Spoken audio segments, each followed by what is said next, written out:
Hey, welcome back to the Ping Pong Flix Show. My name is Chris Wong. This is episode 544 of the Ping Pong Flix Show. Um, just a little bit talking a little bit about David Ayer's Suicide Squad. Just a little bit. Okay, Hoguera Gotham's had put this on his IG.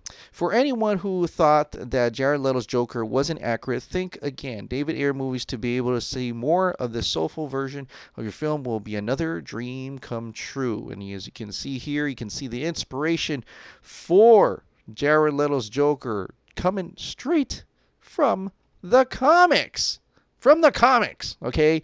And David Ayer, notice this, retweeted out saying, amazing. Tracks exactly with how I built the looks. Not comic book accurate. I can't even. So yeah, we've known it all along. For people who don't notice, it's right there on screen. There's even a little bit more about that. Remember his teeth?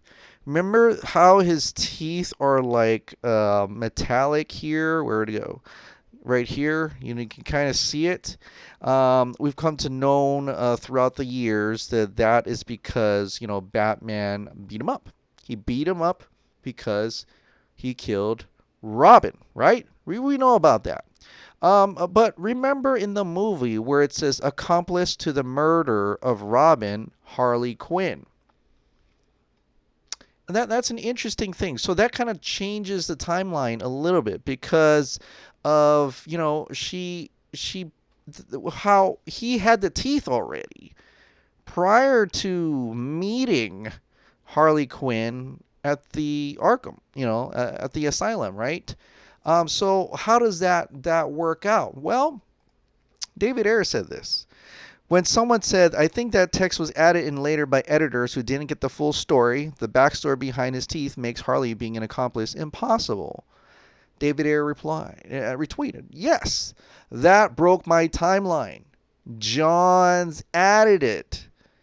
Geoff Johns, he actually named him. He named the person who added that, probably amongst other things, that broke his timeline, that broke his story, which to the internet, 2.8K likes, 935 tweets, people are going nuts over this, right? It was like fire today, and I really had to work. But it was incredible, and it's just another thing that Geoff Johns got involved in, and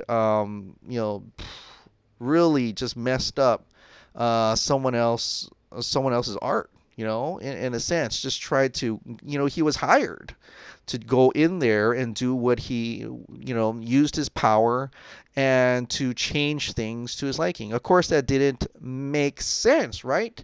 And we got to do movies that Mayor put this timeline out for people who don't understand. For people that don't get it, Joker kills Robin with normal teeth. Batman breaks Joker's teeth. Joker gets grilled teeth to say, fuck you, Batman. Joker meets his psychiatrist. His psychiatrist turns into Harley Quinn. Harley Quinn wasn't even invented when Robin died, making this impossible. And so it really just doesn't make sense why he did that, Geoff Johns. Why did you do that? And I don't know if we'll ever know. I don't know if he'll ever come out to talk about it at all. But it really does see it's another quite evident that Geoff Johns definitely got involved in certain ways, in many ways, and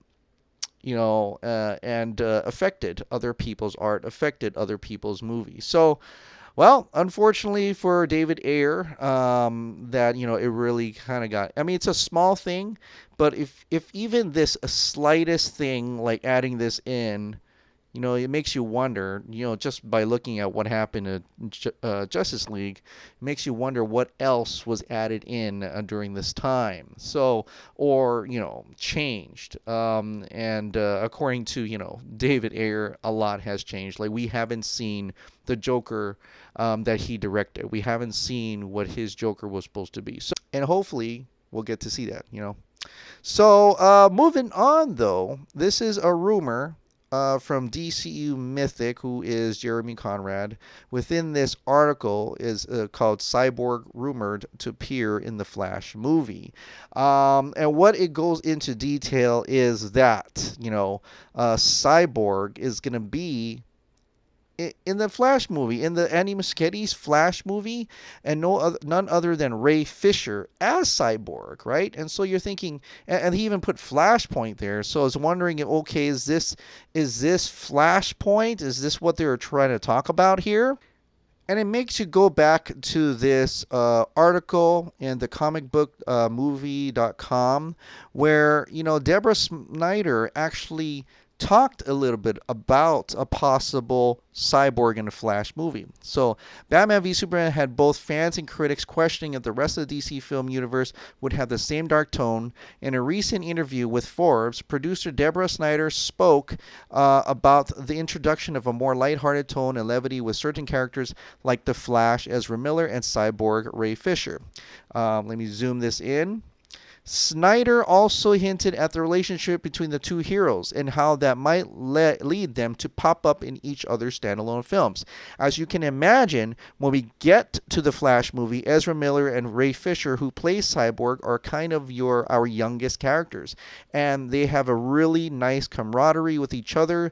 Ezra is super funny, so the tone of that film will be very different than the rest of them. So, even back in 2016, right? And back in was published in April of 2016. They were already talking about, at least Deborah Snyder was already hinting at Cyborg appearing in the Flash movie. There was even rumors, I think even Geoff Johns like they've been talking about how the Flash movie is going to be a Flashpoint movie. Andy Muschietti says it's almost like Flashpoint. Jim Lee even said that it's a Flashpoint movie.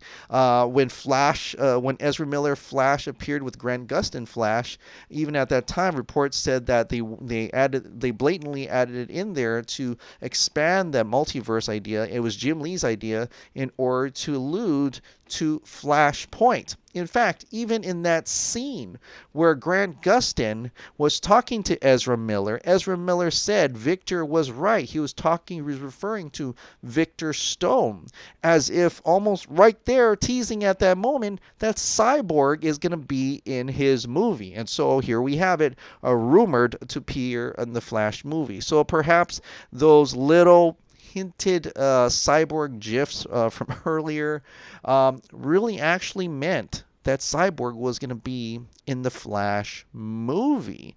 This is exciting. I mean, I don't know how you cannot be excited. I mean, for the most part, it's a Flashpoint movie, and it's not going to go Flashpoint. I don't know if it's going to go Flashpoint all the way. We'll have to wait and see. But I'm super stoked about this because it's amazing, right? Like we're back in 2016. We're getting ready for the future again. We're getting ready to watch the rest of the universe. And one of those universes will have Flash having his Flashpoint movie, and Cyborg was going to be in it. And who else was in it? I mean, in Batman v Superman, right? We had an awesome Thomas Wayne. It's an incredible caliber actor that is Jeffrey Dean Morgan, who played the comedian in Watchmen, and he played incredible roles. He's a badass, and he was Thomas Wayne. So if they ever did a Flashpoint within the Batman v Superman kind of timeline in that universe, that would mean Thomas Wayne would have been Batman. in Flashpoint, right? I mean, that's how it works. Isn't it how it works? And I got to go back, and I know I've already made a video about this pick in general, and I can link it up here. But Jeffrey Dean Morgan had teased this last year, December 31, 2019.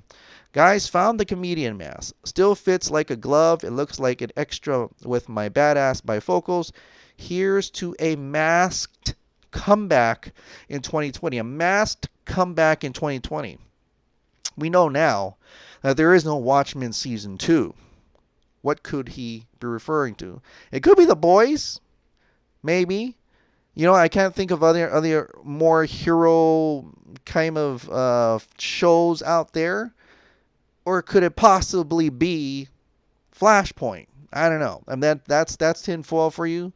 I threw away my tinfoil, so I can't put that back on the hat. But that's just a little bit if you believe in that. But like I said, I know this is all rumors and people don't like me talking about rumors. Like I said, with all rumors, there's a little bit of smoke about them. Let's go into the Zack Snyder's Justice League. Just a little bit. Grace Randolph. Apparently there was some hint or tease that a Snyder Cut trailer was going to be dropping today. I didn't know that. That's news to me. But Grace Randolph says this. Okay, looked into it. I heard from 2 different sources that a Snyder Cut trailer is not dropping today, and of course it's today's over. It's not dropping. The day of George Floyd's funeral, you know how that would have gone wrong. I don't think so. There is a tiny teaser. It will likely be out in the next few weeks, or at least by the end of summer. But like super tiny, right? At this point, it gets me really intrigued because it's like next few weeks, or at least the end of summer, right? What is around the end of summer? What is around this time that they could potentially put something out that's really intriguing, really like, whoa, there's going to be, and I get it. Right, San Diego Comic-Con is closed. There's no because of the coronavirus, but there's San Diego Comic-Con at home.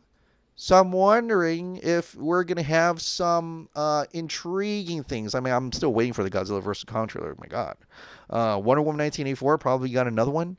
You know, there's probably something for James Gunn's The Suicide Squad, and maybe we'll even have Zack Snyder's Justice League. As we know, Warner Media is running the show now, right? Warner Media is running the show. They're telling Warner Brothers what to do as well. They're running the show. They're like, this is our show and we're going to run it. So this is amazing. And I think them getting involved into fandom, into, you know, even down to the Snyder Cut is amazing. This is the kind of things that should be happening. We are the consumers after all, right? We're the consumers. We're the ones that are going to eat this up. And you're going to have to look at that and see what do people want. And we've really shown what people want. In fact, this is from the Hollywood Reporter, HBO Max's content head, and this is about delaying Friends reunion and things like that. But I'm going to fast forward down, scroll it down to the part that that matters the most to us. You made a big splash with the announcement that you'd be releasing Zack Snyder's director's cut of Justice League. Should other filmmakers expect, or will they demand, the same treatment?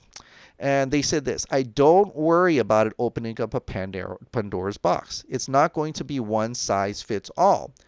As for the Snyder Cut, I think it's already a success given the press we've had around it. So they understand that all this press, all this news, all this trending topics that involves the Snyder Cut, it's surefire win. Once this movie comes out, people are going to watch it like there's no tomorrow. Yeah, right? So they know that. They see that right there. And once they see that, as any business sees that, they're talking about it right there. Zack Snyder, Snyder Cut. We're happy. What they're really trying to say is it's a success. They're happy with this man right here. They're happy that he was able to single-handedly get them more subscribers, single-handedly get excited for HBO Max, especially people such as DC fans and the OG DCEU fans, which were a lot. And so that begs you to wonder, well, if they're excited for Zack Snyder's Justice League, does that, I mean, it doesn't say open up a Pandora's box for other filmmakers, but does it open a Pandora box for Zack Snyder? Like a Snyderverse? I mean, is that possibility? Cinemablend put out this article. Zack Snyder's Justice League could be a DC Comics' huge second chance at a cinematic universe. And he goes into what happened, a little bit of how it happened, how much money it's going to take. But the interesting thing is the DC Extended Universe just became an official brand. As we saw during the big launch of HBO Max, what was once unofficially named the DC Extended Universe has now been locked into the streaming service's branding. It's an easy way to keep the branding straight, as new and exciting projects like The Batman start to take place outside of the lineup that almost kicked off a bigger universe earlier. But is it really just a name of convenience, or is Warner Brothers ready to start flexing a very particular muscle yet again? And I like to say Warner Media is doing that. With the DC Extended Universe firmly established as a brand, there's now a potential framework that can lead to other projects to exist under this new umbrella. Zack Snyder's Justice League is the first title that tests those waters once it hits HBO Max. Should that test be a successful launch, some pretty big developments could follow. Much as DC Comics have always had the Elseworlds or Black Label marketing to separate certain projects, the DC Extended Universe might be a unique branding structure that keeps moving in a self-contained manner. Zack Snyder's Justice League could restore the original two-part structure. From the very beginning of its development, Justice League was supposed to be a two-part theatrical event.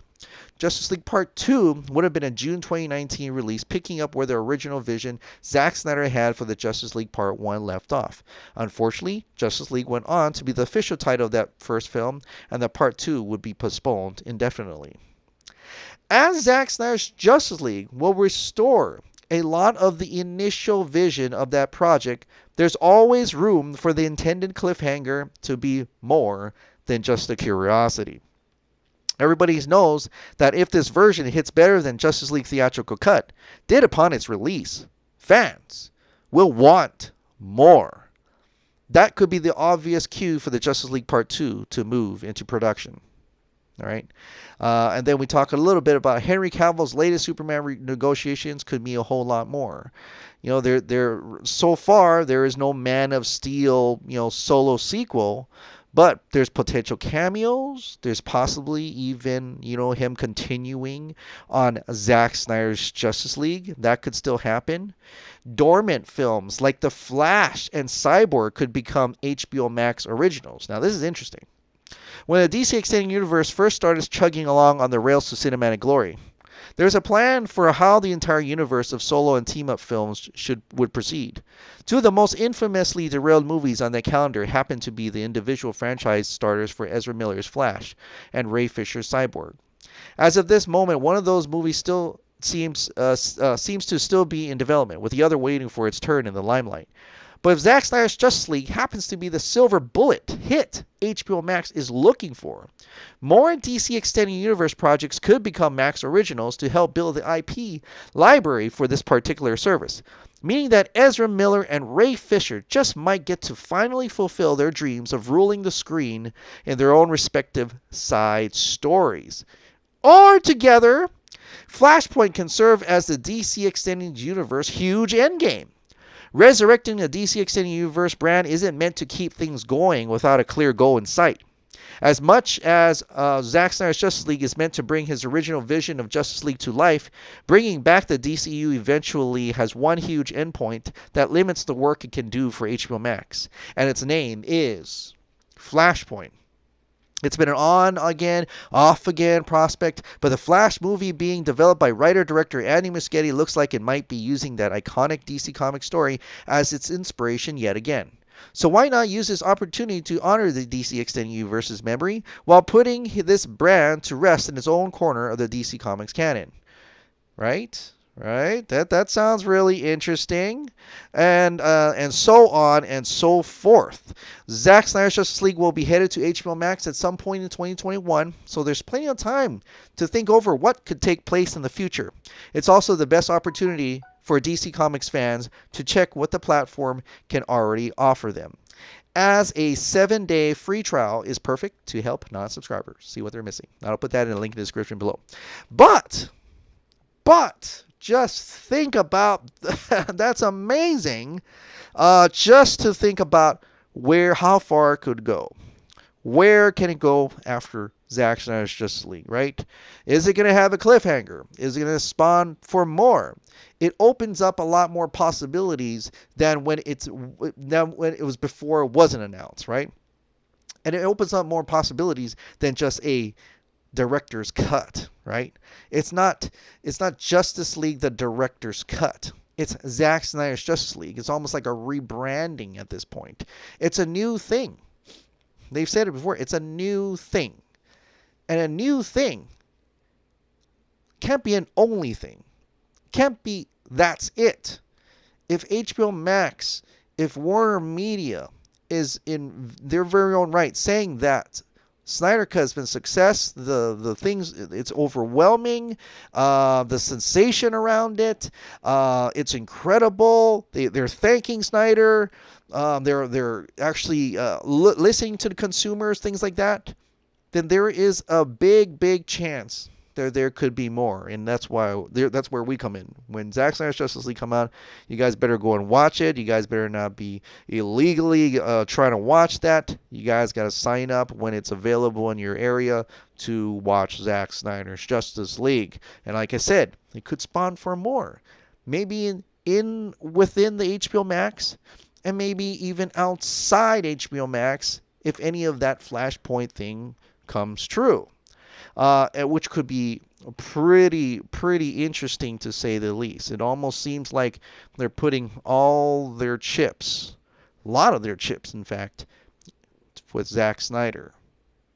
And that could be very interesting. It's almost like the land and king are one. All right, well, we'll move on to the last thing. Now we're talking about HBO Max release the Snyder Cut. Please, if you haven't already, there is this shirt that HBO Max is allowing usage of their logo. I love HBO Max. Release the Snyder Cut. On the back, you can see it right here. Release the Snyder Cut on the back, proudly supporting American Foundation for Suicide Prevention. So please, I'll link this in the description below. I have been, actually, if you haven't seen it, it's still going on. We still got about 8 days left. And go get a shirt. Go get a hoodie. It's very comfortable. It's just like the one that they've used for Zack Snyder's Justice League.